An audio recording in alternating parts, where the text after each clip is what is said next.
गौतम बुद्ध ने 6 वर्ष की तपस्या करी। जो करने योग्य था वो सब करा, जो भी किया जा सकता था वो सब किया, कुछ भी अनकिया नहीं छोड़ा। जिस गुरु ने जो भी बता दिया उसे समग्र मन भाव से किया। रत्ती भर भी अपने आप को नहीं बचाया। लोगों की आदत होती है कि वे किसी कार्य को करते तो हैं परंतु अपने आप को पूरी तरह से उस कार्य में लगा नहीं पाते। परंतु बुद्ध ने सब तरह से अपने आप को दांव पर लगा दिया था। जीवन में सफलता मांगने से नहीं मिलती, जीवन में सफलता मिलती है कीमत से। आपको बदले में उतना ही मिलता है जितना आप देने की क्षमता रखते हैं। अगर आप सब कुछ दांव पर लगाने के लिए तैयार हैं तो आपको सब कुछ मिलने की संभावना भी है। गौतम बुद्ध अपना सब कुछ दांव पर लगा चुके थे। वे अपने संकल्प के शिखर पर पहुंच चुके थे। और जब कोई व्यक्ति अपने संकल्प के शिखर पर पहुंच जाता है तो मन अपना आखिरी दांव चलता है। और ये मन का स्वभाव होता है। इसमें मन को अच्छा या बुरा समझने की कोई आवश्यकता नहीं है। ये बिल्कुल ऐसा है जैसे आग जलाती है।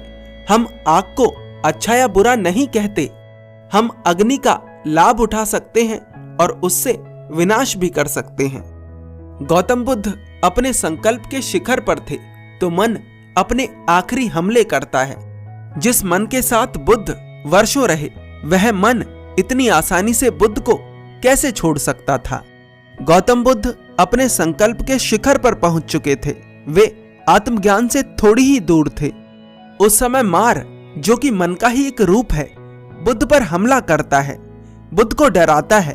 बुद्ध उस वृक्ष के नीचे बैठे हुए हैं। बुद्ध की आंखें बंद हैं, परंतु बुद्ध को ऐसा लगता है कि सामने से एक व्यक्ति आ रहा है जो कि उन्हें मारना चाहता है। और पहले तो मार अकेला आता है, पर उसके बाद वह अपनी पूरी सेना लाता है जो सभी बुद्ध पर हमला करने के लिए तैयार थे।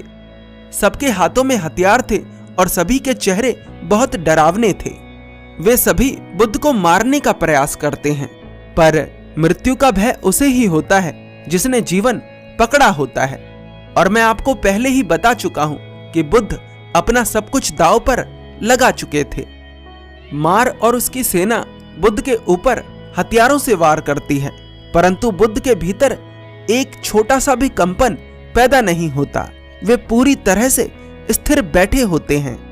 जब मार मृत्यु के भय से बुद्ध को नहीं डरा पाता, तब मार अपनी दूसरी चाल चलता है जो उसकी सबसे शक्तिशाली चाल है। मार गौतम बुद्ध के भीतर की काम वासना को जगाने के लिए अपनी 3 कन्याओं को भेजता है। यहां पर समझने वाली बात यह है कि पहले मार ने हमला किया, उसके बाद उसने अपनी 3 पुत्रियों को भेजा। पहले मन डराता है और जब डर से बात नहीं बनती तो वह लालच में फंस आता है। कहा जाता है कि मार बुद्ध को डराने के बाद बुद्ध को उनके अहंकार में ही फंसाने का प्रयास भी करता है। मार बुद्ध से कहता है, आप महान तपस्वी हैं, मैं आपसे हार गया। आप जैसा ज्ञानी व्यक्ति मैंने आज तक नहीं देखा। मार कई तरीकों से बुद्ध के अहंकार को जगाने का प्रयास करता है, पर जब बुद्ध मार के इस झांसे में भी नहीं फंसते, तब मार अपनी 3 पुत्रियों को भेजता है।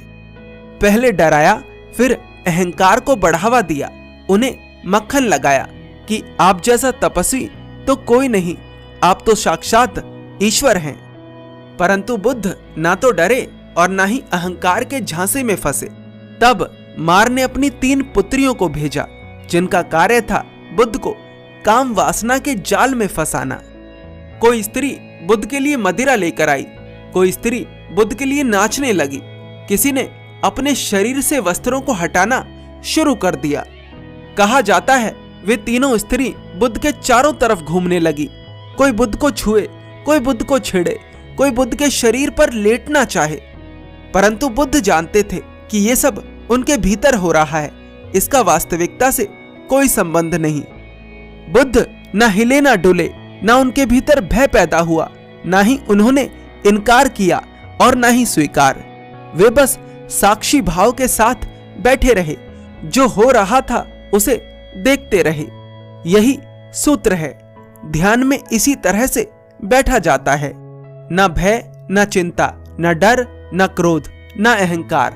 बुद्ध पूरी तरह से जागरूक होकर बैठे थे, पूरी तरह से साक्षी होकर बैठे थे। वे तीनों कन्याएं अपने प्रयास में लगी हुई थीं। कोई कन्या बुद्ध के शरीर पर अपना हाथ फेरे, कोई कन्या अपने नग्न शरीर को लेकर बुद्ध के शरीर पर लेटना चाहे, परंतु बुद्ध इतना सब कुछ होते हुए भी पूरी तरह से जागरूक थे। तीनों अप्सराएं थी, इतना सुंदर रूप कि कोई भी देखकर मोहित हो जाए, परंतु बुद्ध पूरी तरह से जागरूक थे। कहा जाता है कि बुद्ध ना तो मोह में, ना क्रोध में और ना ही अहंकार में फंसे। एक संसारी को फंसाता है मोह और एक सन्यासी को फंसाता है क्रोध और अहंकार। बुद्ध ना तो मोह के जाल में फंसे थे, ना क्रोध के जाल में फंसे थे, ना डर के जाल में फंसे थे और ना ही अहंकार के जाल में फंसे थे। गौतम बुद्ध की उस क्षण में कोई अपेक्षा नहीं थी। ये भी अपेक्षा नहीं थी कि वे स्त्रियां उस समय उनके पास नहीं होनी चाहिए। ये एक बहुत बड़ा सूत्र है।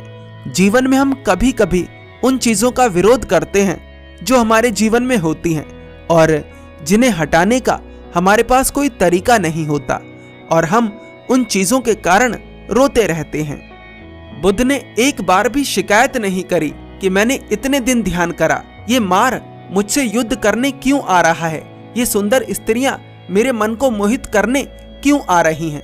बुद्ध बस एकाग्र और शांत बैठे हुए थे। सूत्र यही है कि जो व्यक्ति शिकायतें करता है उसे अपने जीवन में असफलता का सामना जरूर करना पड़ता है। बुद्ध ना तो डरे, ना ही क्रोधित हुए और ना ही मोहित हुए। बुद्ध ने उन तीनों अप्सराओं से कहा, हटो पागलों, क्यों व्यर्थ का प्रयत्न करती हो। बुद्ध के इन शब्दों में करुणा थी, दया थी। बुद्ध देख रहे थे कि वे स्त्रियां थक रही हैं, परेशान हो रही हैं। इसलिए बुद्ध कहते हैं, हटो पागलों, क्यों व्यर्थ का प्रयत्न कर रही हो और परेशान हो रही हो। यहाँ हड्डी मांस मज्जा सब सूख गई है। तुम किसके लिए ये प्रयत्न कर रही हो? तुम किसको रिझाना चाहती हो? जिसे तुम रिझा सकती थी वो तो जा चुका है। तुम जो कर रही हो वह करने के लिए तुम पूरी तरह से स्वतंत्र हो। पर एक बात मैं तुमसे कह देना चाहता हूं कि तुम्हारा हर प्रयास व्यर्थ साबित होगा, इसलिए नाहक ही परेशान मत हो। बुद्ध के करुणा भरे शब्दों को सुन वे तीनों स्त्रियां अप्रकट हो जाती हैं। जहां करुणा होती है, जहां दया होती है, वहां काम वासना नहीं हो सकती। ये घटना उसी रात की होती है जिस रात बुद्ध को आत्मज्ञान प्राप्त होता है। ध्यान का सबसे बड़ा सूत्र यही है कि साक्षी भाव की डोर को पकड़े रहना और निरंतर प्रयास करते रहना। एक बात और समझिए, बुद्ध का जो आचरण था वो उन्होंने जबरदस्ती नहीं बनाया था। अगर आप जबरदस्ती ध्यान में बैठें और ये समझें कि मुझे ध्यान हो गया है, मैं सिद्ध पुरुष हो गया हूं, तो छोटा सा विचार भी आपको हिला सकता है, छोटा सा विचार भी आपके भीतर उथल पुथल मचा सकता है। लेकिन बुद्ध के भीतर ईमानदारी थी। वे जो भी थे वे उस बात को जानते थे, इसीलिए वे पूरी तरह से स्थिर थे, शांत थे और एकाग्र थे। अगर आपको ये वीडियो अच्छी लगी तो हमें अपनी प्रतिक्रिया अवश्य दें। हमें आपकी प्रतिक्रिया का इंतजार रहेगा। धन्यवाद।